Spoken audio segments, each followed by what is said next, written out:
Bien, queridos amigos y hermanos, en esta oportunidad para presentarles el capítulo 7 del libro que estamos leyendo hace unos días, Camino a Moriah, de la hermana Silvia Celada de IPA, el capítulo 7 que se titula Milagros en Espera. Dice así, este hermoso capítulo: todos tenemos milagros en espera, cosas que aún no han llegado, pero confiamos que así será, porque hemos conocido del amor de Dios, de su poder, de su interminable gracia. Aunque a veces nos asalta la duda, nuestra fe se aferra a nuestra experiencia pasada y no nos deja perder la visión del milagro. Los milagros no se pueden racionalizar, no tienen lógica. Por eso yo elijo no escuchar a quien no ha comido del maná en el desierto. Esto significa que quien no ha tenido una relación íntima con el Señor no puede ni podrá entender que existan los milagros o que Dios guíe nuestra vida, como lo hace. Aprendí con el tiempo a no dejarme influenciar por quienes no conocen realmente al Señor. Si Abraham hubiera escuchado a su entorno, seguramente no hubiera subido al monte Moriah ni hubiera sido el padre de la fe. En mi vida, Dios se ha mostrado con gran poder, movido solo por su gran misericordia. Quedo a la espera de más milagros, esos que guardo en mi corazón, y solo Él y yo los conocemos. Sé muy bien lo que ha hecho en mi vida, lo tengo muy presente. Su misericordia sigue igual y su brazo no se ha acortado. Mientras espero, me quedo deslumbrada mirando el obrar de mi Jesús en otras vidas y me emociono recordando lo que hizo en la mía. Potencio constantemente mi fe, orando por mi prójimo. Me gusta verlo moverse con poder a mi alrededor. Muchos no logran entender por qué me gusta levantarme temprano para orar, y yo no logro entender cómo se puede no hacerlo. Mi vida es una eterna oración. En mi relación con el Señor hay un ida y vuelta. No hay nada en mi vida que no pase por la oración. Pero no siempre mi vida fue así. Cuando empecé a orar solo sabía y quería orar por mí y por mis necesidades. Hoy expongo mi Moriah, mi monte, para que vos sepas que yo pagué un precio para que mi fe creciera de esta forma. Pasé por muchas burlas. No pude venir un diluvio si nunca llovió. No puede, venir un diluvio si nunca llovió. No se puede alimentar a la familia con unos pocos panes y peces. No podrás evitar esta situación. Te quemará como un gran horno de fuego. No te podrás escapar de tus enemigos. Hay un gran mar delante tuyo. Dicen que David no puede ser rey, porque es pastor de ovejas. Dicen que Saulo no puede ser evangelista, porque persiguió a los cristianos. Dicen que voy a morir sola, porque soy fea, a no ser que otro feo se enamore de mí. Pero Dios hace hablar a la burra de Balaam y transforma las aguas amargas en dulces. El que tiene oídos que oiga y aprenda que nuestro Dios hace lo que quiere, cuando y como quiere, porque es Dios y no hay otro como Él. Precioso este capítulo y de muchísima enseñanza. Vamos a empezar por el principio, ¿no? A analizarlo, a comentarlo, por ahí a poner en algunas palabras más, aunque solo se sobreentiende, pero a contribuir a, como estamos haciendo, a una pequeña meditación acerca de esto. Lo que pasa es que toca varios temas en poco tiempo y es difícil abarcarlos a todos, ¿no? Pero acá por un lado está hablando, por supuesto, como el título lo indica, de los milagros, ¿no? Milagros en espera y milagros. A veces hay gente que dice que no existen los milagros, ¿no? Como lo expresa ella aquí. Y el Señor es un Señor de milagros, justamente, ¿no? Dios es un Dios de milagros. Y si no crees esto, no hace falta tener una manifestación tan clara en los milagros como era en la época de Jesús, ¿no? Que curaba a los enfermos, a los leprosos. Aunque Dios, si quisiera, lo puede hacer, pero a veces nosotros estamos esperando ese tipo de manifestaciones y en este tiempo es muy difícil que suceda. No estoy diciendo que sea imposible, para Dios no hay nada imposible, pero Dios tiene sus propósitos y Dios tiene que cumplir su voluntad en cada una de sus vidas. Y para cada situación tiene un propósito, aunque nosotros, nuestra mente finita y limitada, no lo entienda, ¿sí? Y eso es lo que nos tiene que a nosotros penetrar en la cabeza, que nuestros propósitos, la gran mayoría de las veces, no están en concordancia, en la misma sintonía que los propósitos de Dios. Estamos muy lejos a veces de la voluntad de Dios y a veces queremos inclusive torcer el brazo de Dios, queremos hacer que Él haga nuestra voluntad, y nuestra voluntad no la va a hacer nunca, porque Él, como ya dije, esto para Él es una película que ya sucedió y Él sabe el final de cada película, que es lo más conveniente para cada uno de nosotros. Eso es lo primero que tenemos que entender, que los milagros existen, sí, pero los milagros van a suceder y se van a manifestar de la manera que sea la más adecuada para nuestra vida. En segundo lugar, esta hermana preciosa, ¿no? Está hablando del tema de la fe, ¿no? Sobre todas las cosas, y cómo le está exaltando el hecho de que aprendió con el tiempo a escuchar la voz de Dios y no dejarse influenciar por la voz de los hombres, ¿no? Dice la palabra de Dios en un versículo que ahora no recuerdo exactamente dónde, creo que es del apóstol Pablo, por supuesto, como la gran mayoría, pero viene a mi mente que él dice que para el mundo el evangelio es locura, ¿no? Entonces no puede entender, porque justamente no es racional para el mundo lo que nosotros hacemos, porque el mundo no lo conoce. Al no conocer a Jesús, obviamente para ellos es locura, pero para nosotros es una hermosura, es una bendición, ¿no? El evangelio, y es lo que nos debe guiar, y a través de nuestra fe es como nosotros debemos movernos más allá de las circunstancias y más allá de lo que nosotros pase. Está una cosa unida con la otra, ¿no? Como siempre, porque a través de la fe tenemos que nosotros estar firmes, ¿no? Más allá de las circunstancias que nos rodeen y más allá de lo que suceda, ¿eh? Fíjense que ella menciona acá varios sucesos en los cuales se han movido por fe más allá de las circunstancias, ¿no? Abraham, que no escuchó su entorno. Ella menciona también, ¿no? Por aquí la época de Noé, cuando le decían ¿para qué va a construir un arca, ¿no? Si no hay agua, ¿cómo va a venir un diluvio si nunca llovió, ¿no? Y bueno, y después menciona cada una de las cosas, ¿no? Después dice, ¿no? ¿Cómo puedo alimentar tantos panes y pocos peces a tanta gente? Bueno, el milagro que hizo el Señor Jesús con sus discípulos en más de una ocasión, pero en esta específica habla de los panes y los peces. Después, bueno, los milagros de cómo Daniel, por ejemplo, estaba con sus amigos, ¿no? En el foso y no se quemó ni siquiera una pestaña, y después los echan a sus enemigos y ellos sí se queman. En fin, tantas y tantas cosas cuando Moisés aparta el mar, ¿no? Y cuando se escapan de la persecución de Egipto, ¿no? Y como David era un simple pastor de ovejas y cómo lo unge el Señor como rey. Bien, Saulo, que era el perseguidor de la iglesia, pero me voy a quedar con dos de los pasajes que ella mencionó acá, ¿no? Y uno de ellos es el que está en Isaías, ¿no? Porque ella menciona, ¿no? Por aquí al pasar el versículo, creo que es cuando comienza. Ella menciona el primer versículo porque ella dice, ¿no?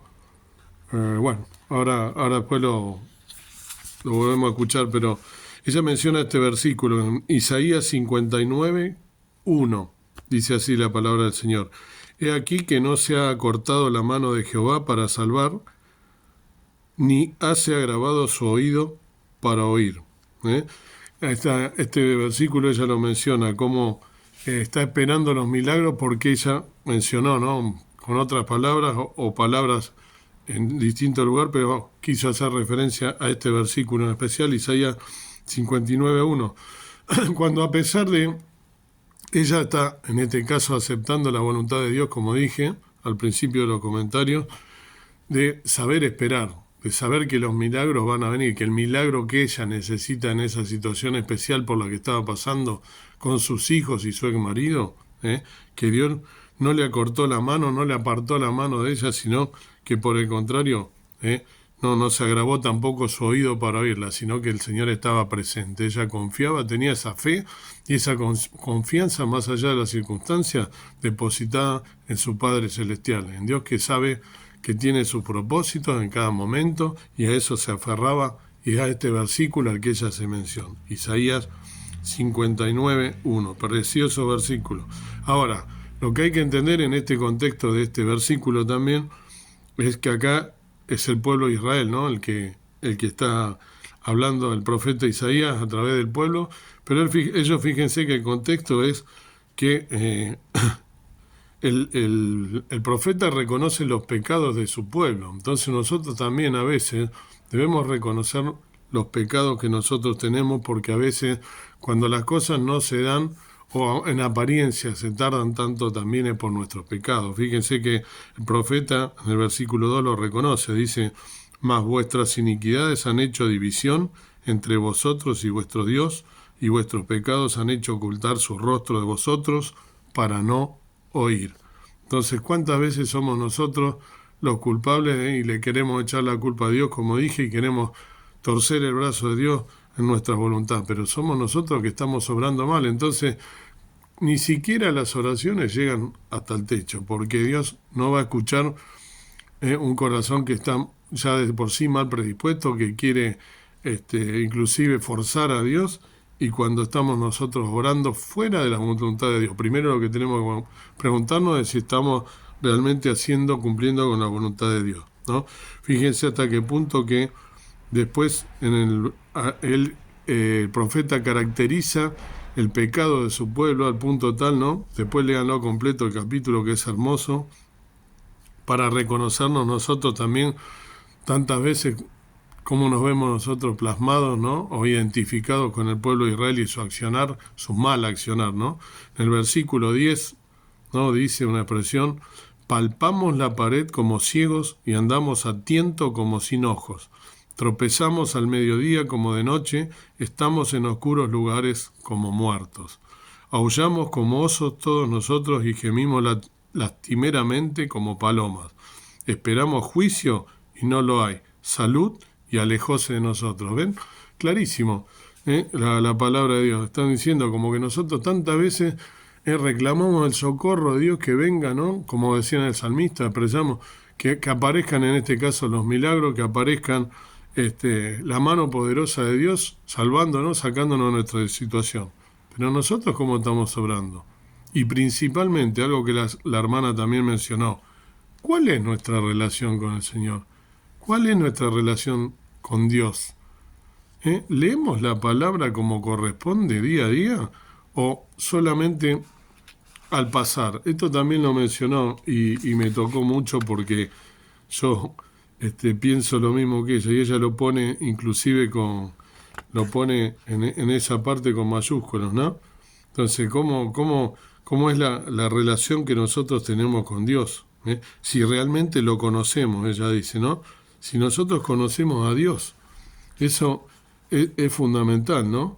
Dice: potencio constantemente mi fe orando por mi prójimo, me gusta verlo moverse con poder a mi alrededor. Entonces, dice: muchos no logran entender por qué me gusta levantarme temprano para orar, y yo no logro entender cómo se puede no hacerlo. Fundamental en la vida de un creyente, ¿sí? Pero no se hace. La gran mayoría no lo hace, créanme que no, la gran mayoría no lo hacen, y si lo hacen mal. Leen 1 o 2 versículos, lo meditan al pasar, ya está, ya cumplí. De la misma manera que van a la congregación, van con ese espíritu: voy a cumplir, son religiosos, son fariseos. No sirve, queridos hermanos, no sirve absolutamente para nada. Ahora, voy a decir algo, y sé bien de lo que estoy hablando, lo he comentado con varios hermanos, y la hermana va a coincidir conmigo porque estuvo apartada, y yo puedo, hablando con mucha gente que estuvo en la situación nuestra, de Silvia Celada y mía, sin hablar con ella, pero sí con otros hermanos que pasaron por una situación quizá diferente, pero igual en el sentido de estar apartados del Señor un largo tiempo, o no tan largo, depende de cada circunstancia. El caso mío, más de 30 años. El Señor en su misericordia nos volvió a traer, ya lo he contado, no es para hablar de eso, pero sí. que esa circunstancia de habernos apartado tuvo su propósito, aunque no parezca en nuestra vida. Debimos caer lo más bajo, en el caso mío, ¿no? Para que el Señor con su mano poderosa y de misericordia y su amor nos traiga. Y la ventaja que tenemos, entre comillas, ¿no? Lo mejor es no apartarse del Señor. Pero la ventaja que nosotros tenemos es que vemos tan claramente, y esto no lo entiende la gente que no se apartó nunca del Señor. Porque nosotros hemos caído tan bajo, que tenemos una relación con el Señor tan íntima. Hemos caído tan bajo, de verdad, que su mano poderosa nos trajo, que se ve que el hecho de quedarnos nosotros alerta, con las antenitas paradas, y estando todo el tiempo con el enemigo latente alrededor, que nos puede hacer pisar nuevamente el palito, estamos con las antenas tan listas y los radares vigilando para que no volvamos a tropezar, con la misma piedra, volver a caer, y atentos, que todo aquello que dejamos de hacer durante un montón de tiempo, lo hacemos luego de haber vuelto a los caminos del Señor. Levantarnos temprano, tener una lectura profunda del Señor, apartar nuestro tiempo, ¿no? Suficiente como para realmente estar preparado, bendecido, cargada las pilas y alerta para los ataques del enemigo. No quiero decir con esto que nosotros seamos santos y mejores, de que se entienda bien, porque obviamente pasamos por una situación que no se la recomiendo a nadie, pero sí salimos fortalecidos en esa caída tan baja, ¿no? Nos dio tanto bife, ¿no? La situación esta de haber caído en las garras del mundo y de las tentaciones y de esas situaciones por nuestros malos actos que el Señor con su amor nos trajo y nos hizo estar tan alerta, ¿no? Nos hace estar tan alerta que inclusive hasta vemos claramente aquellos hermanos, las cuestiones que están manejándose mal en su vida. Lo vemos, lo palpamos a simple vista. Vemos un hermano cómo habla, cómo se dirige, y ya sabemos todas las características de ese hermano. Si es un hermano realmente espiritual, si no lo es, no es que seamos magos, sino que pasamos por lo mismo, por las mismas y peores inclusive. Por eso digo que no somos mejores, que se entienda bien, ¿no? Pero el hecho de haber caído tan bajo nos hace a nosotros estar de una manera parados en este momento, gracias a la misericordia de Dios y no a nuestros méritos, de que nos libró de un montón de peligros y que hoy podemos estar leyendo su palabra, levantándonos, orando, y la verdad, a mí me falta algo si no estoy orando, me falta algo si no me levanto temprano, me falta algo si no medito su palabra detenidamente, si no lo hago mirando cada versículo, qué es lo que me quiere decir en cada mañana, orar pidiendo la guía del Espíritu Santo. Entonces, es importante tener esta relación íntima con Dios y conocerlo. Por eso ella dice, si realmente lo conocemos. Esto quería también aprovechar lo que la hermana me dio pie para poder decir. Precioso es este capítulo. Se puede sacar un montón de enseñanza de este capítulo, que es de muchísima bendición. Y también voy a tocar otro versículo de otro pasaje que ella, no voy a hacer demasiado énfasis, pero sí, ella mencionó el burro de Balaam, ¿no? La burra de Balaam en Números, eso está en Números 22. Aquí está Números 22. Voy a leer nada más que uno o dos pasajes. El contexto lo recuerdan, es Balaam ¿no? Cuando lo llamaban se habían asentado en los campos de Moab, ¿no? En una parte de Jordán, ¿no? En Jericó específicamente. Y bueno, entonces el Balaam estaba en una burra, ¿no? En la versión que usa la hermana, en otros dice el asna, pero es lo mismo, es de la misma familia. Y lo que es importante acá es el hecho de los milagros, ¿no? Porque el capítulo, recuerden que se llama justamente, ¿no? Milagros en espera. Entonces, como aquí él hace apartar a la asna, ¿no? Y el Señor, Dios, en este caso, usa la asna para hablarle y para hacerlo volver en sí a Balaam, que estaba hiriéndola, y le hirió 3 veces al asna, ¿no? Que por supuesto el 3 tiene un significado, ya lo hemos hablado, pero no es lo que quiero analizar ahora, sino cómo el poder de Dios, ¿no?, se manifiesta a través, en este caso, ¿no?, de la burra, ¿no?, de Balaam, y que lo hace volver en sí, y Dios mismo después le habla, ¿no?, hace que hable la burra, primero ahí ya lo hace reaccionar, ¿eh? Y Dios lo quiere hablar a él y decirle qué es lo que debe hacer, que escuche su palabra y que no se guíe por sus pensamientos, por sus instintos, por su voluntad, y mucho menos por su ímpetu, ¿no? ¿Cuántas veces nosotros en la vida obramos por nuestro temperamento, nos dejamos llevar por lo que nos parece? No tenemos que obrar de esa manera, queridos hermanos, y los milagros se van a hacer. Fíjense que ya el hecho de estar vivos es un milagro, el hecho que Dios nos protege tantas veces nuestra salida y nuestra entrada, como dice, ¿no?, en otro pasaje, como Él siendo sus hijos nos protege de un montón de peligro día a día. Día a día nos protege de un montón de peligro. Para finalizar, ella finaliza este capítulo también con una frase que está en el libro de Apocalipsis, ¿no?, cuando el Señor en 2 oportunidades o 3 oportunidades, ¿no?, en Apocalipsis, esto está en los capítulos 2 y 3, cuando le habla a las iglesias, ¿no?, de las 7 iglesias del Asia Menor, ¿no?, Éfeso, Esmirna, Filadelfia, Laodicea, en fin, Sardis, todas las iglesias que, Pérgamo, Tiatira, todas las que estaban en ese momento, Dios le habla, y cada vez que termina de hablarle, Él le da el mensaje que les quiere dar y dice: el que tiene oídos, que oiga y aprenda, ¿no?, que nuestro Dios hace lo que quiere, cuando y como quiera. Usa esa frase ella, ¿no?, como diciendo: el que tiene oído, oiga lo que dice Dios a través de esta hermana en este precioso capítulo. El que tiene oídos, que oiga. Lo vuelve a decir en el capítulo 9, ya hice yo un video acerca de esto, de Apocalipsis, como para que prestemos atención detenidamente lo que Dios nos quiere decir en cada momento. Querido hermano y hermana, que Dios te bendiga y que puedas, si tienes oído, oír lo que Dios te quiere decir en esta mañana. Revisar cuál es tu relación con Dios, si es íntima, si de verdad lo conoces o simplemente crees conocerlo, si eres un religioso, una religiosa, o realmente estás viviendo una vida en comunión con Dios. Si no es así, te invito a que te pongas a cuenta. Ya es hora de ponerte en cuenta con Dios, porque la venida del Señor Jesús está a sus puertas, están cercanas, y debemos estar velando y orando en todo tiempo, para que no nos sorprenda, como las 10 vírgenes, ¿no?, que 5 estaban preparadas para recibir al novio y 5 no. Espero que estés alerta, velando y orando en todo tiempo.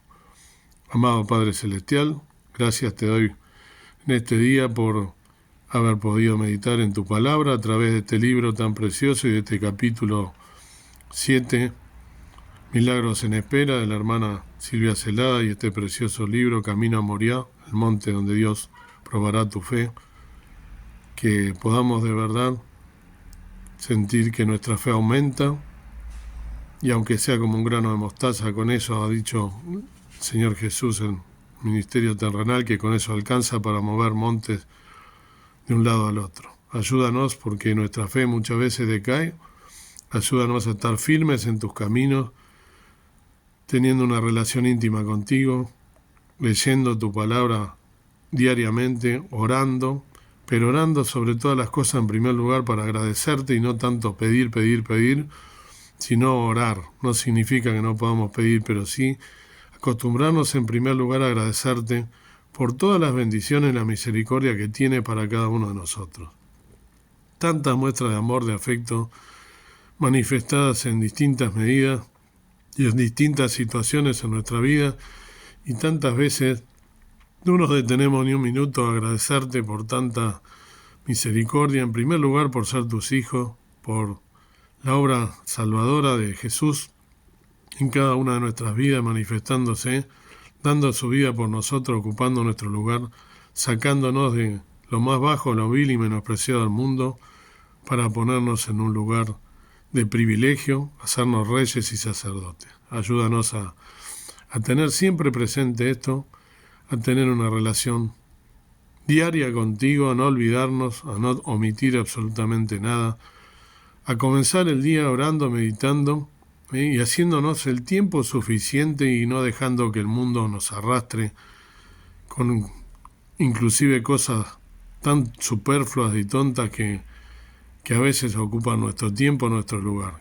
Que te demos la primicia, que te demos nuestro corazón, nuestra vida, porque debemos nuestra vida, la vida eterna y la vida en abundancia que tú nos quieres dar, pero a veces esos milagros no podemos verlos, nuestra vida no podemos verte a ti obrando nosotros, porque nosotros somos quienes ponemos las trabas. Ayúdanos a despejarnos nuestra mente, a poder estar atentos para los embates del enemigo, para poder salir victoriosos en este día, para que tú nos ayudes a través del Espíritu Santo que mora en nosotros, a dejarlo actuar y a que nos guíe, para que podamos servirte fielmente, con gozo, con alegría, y que podamos estar velando y orando en todo tiempo. Gracias por el Señor Jesucristo, gracias por la vida, gracias por todo lo que nos das, que es más de lo que merecemos.